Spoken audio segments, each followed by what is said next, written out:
Bwana Sports Reporter inakuletea tetesi za usajili kuelekea dirisha dogo la usajili mwezi wa kwanza.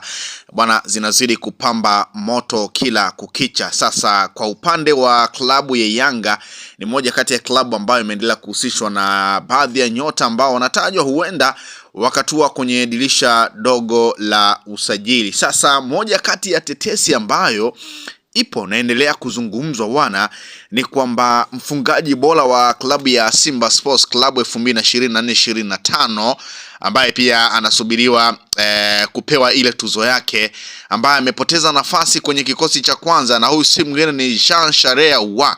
Wana taarifa ama tetesi zinaeleza kwamba huenda ukawa usajili wa kwanza wa klabu ya Yanga kwenye dirisha dogo la mwezi wa kwanza. Bwana, wakala wa Ahoua alikuwa Tanzania wiki takriban 2 mazungumzo yakifanyika. Kwa hiyo ni moja kati ya tetesi ambayo ipo kuhusiana na Jean Charles Ahoua ambaye anatajwa kwamba huenda ukawa ni usajili wa klabu ya Yanga. Ni moja kati ya tetesi ya kushtua kidogo, lakini tunafahamu sifa ya tetesi ni kwamba inaweza ikawa kweli ama isiwe kweli. Tunafahamu kile ambacho kilitokea kwa Clatous Chota Chama, zilivuma sana, zilizungumzwa tetesi, lakini mwisho wa siku akatua ndani ya klabu ya Yanga licha ya kuwa mchezaji muhimu sana ndani ya klabu ya Simba, lakini aliweza kutua ndani ya klabu ya Yanga. Mohamed Hussein Shabalala naye ilikuwa hivyo hivyo, zilikuwa tetesi zikawa tetesi, lakini mwisho wa siku Mohamed Hussein Shabalala akatua ndani ya klabu ya Yanga. Jean Charles Ahoua naye pia anazungumzwa, kwa hiyo ni jambo la kusubiri na kuona. Lakini pia tumeona hivi karibuni Jean Charles Ahoua akikosa nafasi ndani ya klabu ya Wekundu wa Msimbazi Simba, nafasi yake ikichukuliwa na Nio Maema kwenye lile eneo la katikati, kwa maana ya kiungo mshambuliaji. Kwa hiyo pengine kukosa nafasi ndani ya klabu ya Simba huenda pia ikawa ni moja kati ya sababu ambayo wakala wake anatamani mchezaji wake aende sehemu ambapo atapata nafasi. Ndani ya klabu ya Yanga ukikitazama kikosi cha Yanga kimejitosheleza, so tusubiri na kuona pengine tetesi ambayo imeendelea kumzungumza Jean Charles Ahoua ambaye anatajwa kutua ndani ya klabu ya Yanga kwenye dirisha dogo la usajili. Lakini ukiachana na Jean Charles Ahoua, bwana, Yanga tetesi zinazungumza kwamba wapo kwenye mazungumzo na winga wa zamani wa Simba Louis Mixon ili aweze kuitumikia klabu hiyo kuanzia dirisha dogo la usajili la mwezi wa kwanza. Bwana, kwa hiyo kuna wachezaji wa kigeni kama 3 ambao watapunguzwa ndani ya klabu ya Yanga ili kuingiza maingizo mawili ya wachezaji akiwemo Louis Mixon. Lakini pia ikumbuke kwamba Louis Mixon pia ameendelea kutajwa na klabu ya Wekundu wa Msimbazi Simba kwamba anahusishwa kutua huko, na Simba wanafanya kila linalowezekana kuhakikisha kwamba wanamrejesha mfungaji bora wa ligi ya Msumbiji ambaye amesaidia klabu ya UD Songo kuweza kuchukua taji la ligi, na yeye akiibuka kwa mfungaji bora akifunga magoli 15. Kwa hiyo moto wa Louis Mixon unaendelea kuvingiza vitani vilabu vya Simba na Yanga kuona kama wanaweza kupata saini yake. Louis Mixon kabla ya kutua ndani ya klabu ya Wekundu wa Msimbazi Simba, wakati ule akitokea ndani ya klabu ya UD Songo, aliwahi pia kuhusishwa kutoa ndani ya klabu ya Yanga. Kwa hiyo kwa sasa hivi ni vita kati ya Simba na Yanga kuona nani ataweza kupata saini ya Louis Mixon. Ni moja pia kati ya tetesi ama taarifa ambayo ipo kuelekea kwenye dirisha dogo la usajili. Lakini taarifa nyingine unaambiwa una Duke Abuya ambaye mpaka sasa amechangia pasi 3 za mabao akicheza eneo la chini kama mlinzi wa mbele ya safu ya ulinzi, kiungo wa chini wa ukabazi. Assist 3, maana yake jamaa ana sifa za kucheza pia kwenye box la juu kwa kuwa ni mpigaji mzuri wa pasi. Ana jicho la pasi, si mvivu kukimbia, mwepesi kuona mapengo na anapiga hata akiwa mbali pia. Sasa kwa kuwa mwamba ana miaka 31, tunampunguziaje majukumu ili tumfaidi kwenye msimu mzima?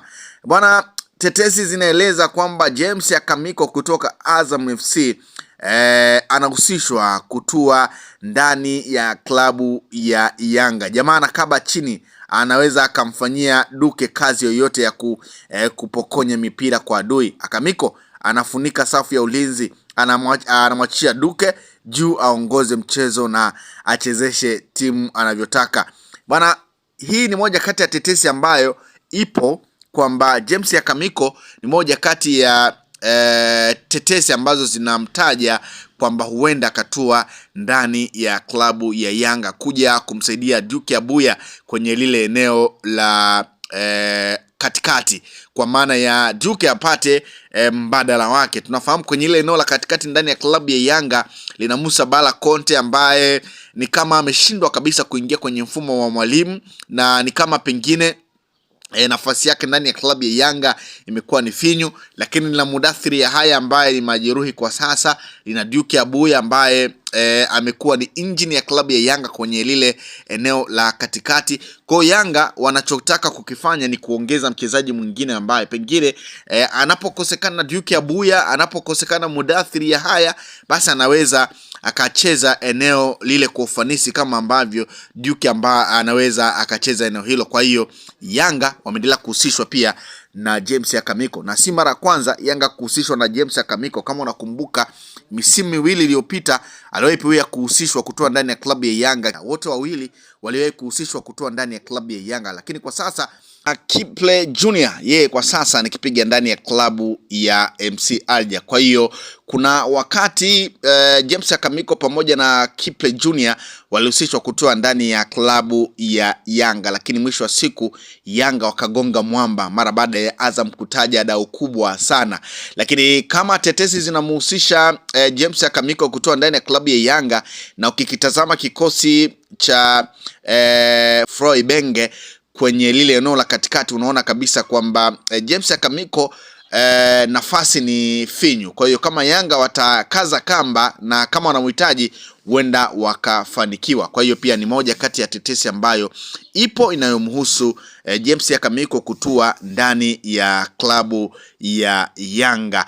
Lakini ukiachana na tetesi ya James Yakamiko bana, kiungo wa soka Khalid Habib Idi maarufu kama Gego, yeye pia ameviingiza katikati katika mtego Simba na Yanga ambavyo tayari vimeanza kumtafuta nyota huyo wa Singida Black Stars kutaka kumsajili. Bwana, kiwango cha Gego kimewavuruga viongozi wa timu hizo, na sasa kati ya wachezaji ambaye wanawindwa na anaviumiza vichwa vya Yanga na Simba ni Mzanzibari huyo Gego. Bwana, ripoti nyingine pia ama tetesi zinaeleza kwamba Gego anawindwa na baadhi ya vilabu kutoka South Africa kama Chipa United na ZFC ya Misri. Wote wamepiga hodi kuulizia uwezekano wa kumpata nyota huyo. Kwa hiyo ni moja pia kati ya tetesi ambayo ipo. Lakini tetesi nyingine ni kwamba taarifa za kusisimua zinahusisha klabu ya Yanga na uwezekano wa kumsajili kiungo mshambuliaji hatari Romariki Amoso Dinho. Bwana, huyu ni winga wa kushoto ambaye anatoka katika kikosi cha ASEC Mimosa na timu ya taifa ya Benini. Bwana, kocha Mjerumani wa Benini Gernot Rohr amejaza kikosi chake cha wachezaji wengi wanaocheza soka la kulipwa Ulaya, lakini Romariki Amoso maarufu kama Dinho ni miongoni mwa wachache wanaocheza barani Afrika na kuendelea kuaminiwa. Bana, inaelezwa kuwa ujio wa Dinho unaweza kubadili mfumo wa Pacome. Anaweza kuhamia eneo la katikati kama namba 10 ambapo amekuwa akionyesha ubora mkubwa, huku Dumbia akirudi nyuma kuania namba na wachezaji kama Duke Abuya na Mudathiri Yahya. Bana, kwa ujumla unaambiwa akitua Yanga Romariki atakuwa na pressure kubwa ya kuthibitisha kiwango chake. Uwepo wa wachezaji kama Pacome Yao na Dumbia utaimarisha kuzoea haraka na kuonyesha ubora wake. Kwa hiyo ni moja kati ya tetesi ambayo ipo kuhusiana na Romariki maarufu kama Dinho ambaye anatajwa kutoa ndani ya klabu ya Yanga kwenye